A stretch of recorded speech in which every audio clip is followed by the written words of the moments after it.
She'd say being young and dumb. Oh, reentry. Reentry, I believe, was actually very easy for me. And despite the fact that I served 47 years in incarceration, I came in at 17 and got out at 64. I was, due to the different programs that I used to run in the prison, so I was trying to prepare myself for what I thought was going to be eventually my release. And the way I try and describe it to people so that they have a better visual is if you take a 10-speed bike and jack the back end up by putting a block under the axles in the back and start riding it, you're pedaling, you're thinking you're going somewhere. You're not going anywhere, but you're still in the motions of, I'm riding this bike. And I would always say, sooner or later, somebody's going to kick the block out in the back and I'm gone, you know.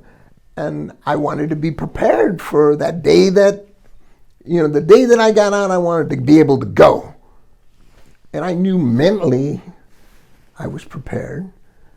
I knew emotionally I was prepared. So I'm actually a family member of an incarcerated individual. So I can't speak directly to the incarceration process, but I can speak from a family member perspective. And the sole reason why I have my organization is because my experience going inside of jails. At 5 years old, I was visiting my father and I asked him, why do I have to visit you here and the other kids get to visit their dad at home? And in small terms, he let me know that he had did something really bad and he wouldn't be able to come home from it. I think the big thing that led to my incarceration was, I spent 20 years in the Army, did a few Iraq tours, was exposed to the absolute worst humanity could possibly offer there, and had to do some pretty horrific things myself. And I struggled with that for a long time. Still do today, but I got a better handle on it now. And for me, it was easier to stay awake 5-6 days at a time than deal with the nightmares that I was having. That's kind of what led to my using. Got out, went to the halfway house, and fortunately they had a pretty good program there called 70 by 7 that helped out a whole bunch. Service work there with a couple of churches, and I met some really good people there. So, short story of what led to my incarceration.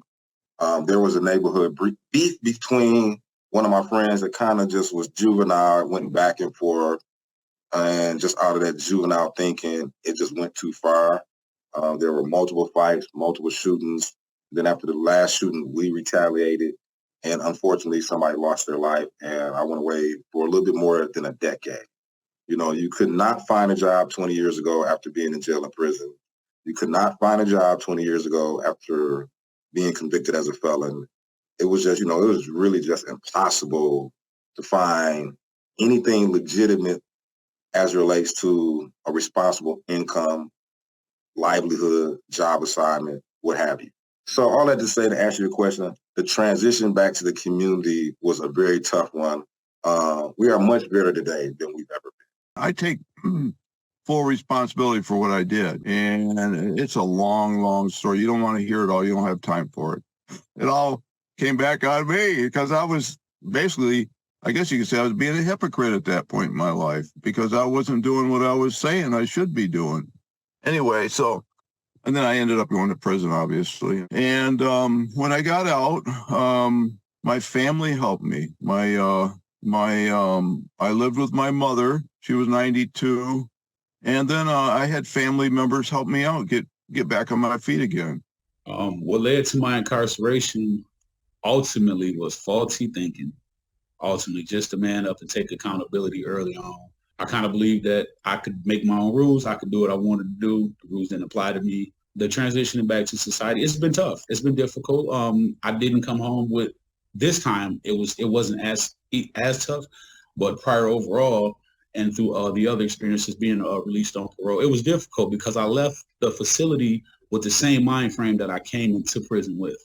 I didn't put enough drive behind me transitioning. So early on, transitioning was kind of difficult for me. But when I came home this time, the transition was a lot smoother because I had my mind made up. I'm a changed man. I don't think the way I used to think. I don't believe the way I used to feel. I've adopted a new belief system. I've allowed myself to be open and receptive to different perspectives, which allowed me then to say, humble yourself and see it from someone else's point of view. And by doing so, so many blessings coming in during this transition phase.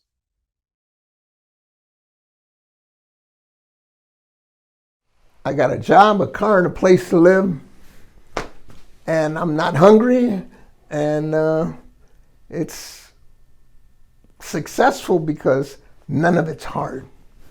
Supportive systems, a supportive community. Successful reentry means to me, as I mentioned before, is policy changes, systematic changes. We are literally functioning off our systems that were formed 20 to 30 years ago, and that shows that generationally there's impact from our system. So that's a huge thing. And another thing is success for me is seeing men and women returning home from incarceration getting employment. They are individuals that can help with our economy. They can help develop our economy. They can help with our taxes. They can help with many things if we just give them a chance and opportunity. And also successful reentry to me looks like staying out of jail, not going back, forming a family bond, reforming family bonds, ensuring that your kids are educated on the criminal justice system, educating yourself, getting a skill, getting a trade. To me, successful reentry is staying clean, staying sober. But the biggest thing I think really is, I mean, outside of sobriety is having a task and purpose and being able to contribute again. It's case by case and it's person for person. You know, for some people, I wasn't a parent and didn't become a father until after I was released from prison. So for some people, it may be just reconnecting with their family. For some people, it may be employment. For some people, it may be entrepreneurship. For some people, it may be those things and home ownership.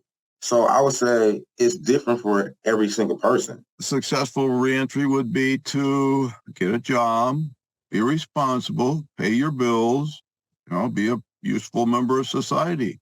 Successfully re-entering society to me would be coming home support, having your mind set, focus, have goals, have plans, and being able to follow through with those plans. And still, if you need to, understand that you're still human, there's still flaws, there's still areas that you need work on. Don't be so hard on yourself, but also lean on your support. So successful reentry to me means completing parole, staying mentally healthy, staying physically healthy, all around the board.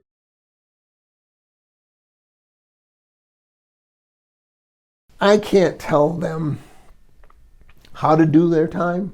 I can simply say that what recipe I used to do my 47 years, faith, hope, prayer, persistence.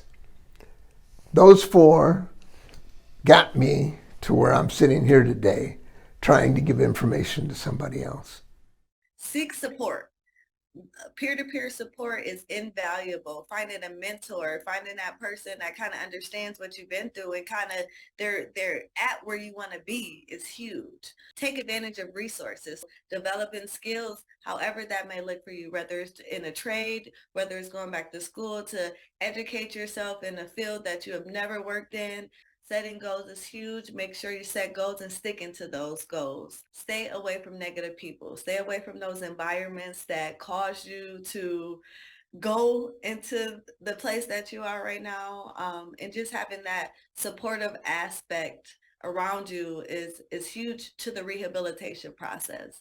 Idea hanging over my head that if I don't stick to what I've been doing, if I go back to using, I know I'm going right back.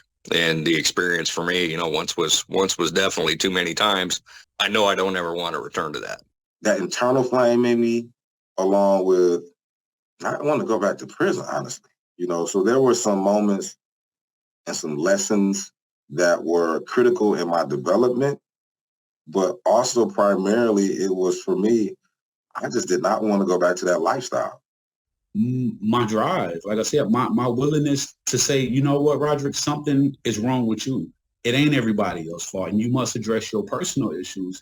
that are allowing you to grow as a person, as a man.